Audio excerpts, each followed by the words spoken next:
at mga boss, ngayong araw ay magsisimula ng APEC Economic Leaders. Kaya naman para malaman natin ang iba't ibang updates mula mismo sa Mall of Asia, makakasama natin live mula sa Pasay City, si Ria Fernandez. Ria.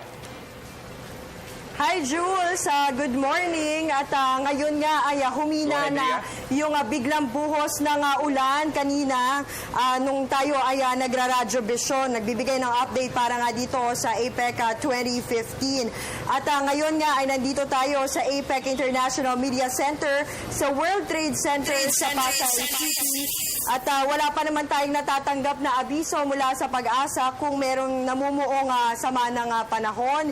Pero para sa ating mga Pilipino, it's a good sign kapag umulan ng malakas, lalo pat abala tayong lahat para mapanatiling maayos at matiwasay itong APEC Economic Leaders Meeting na magsisimula ngayong araw at para nga maging ligtas yung mga delegado nito at yung ating mga panauhing pandangal, ang mga economic leader. Kaugnay nito, tatlo pang economic leader ang inaasahang darating ngayong umaga at 9 a.m. si Russian Prime Minister Dmitry Medvedev na kinatawan ni President Vladimir Putin, 10 a.m. si Singaporean Prime Minister Lee Hsien Loong, at last but not the least, si Japanese Prime Minister Shinzo Abe.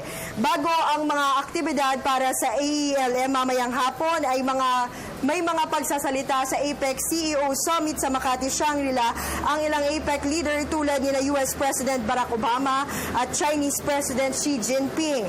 2:15 p.m. nakatakdang i-welcome sa PICC ang mga APEC leader.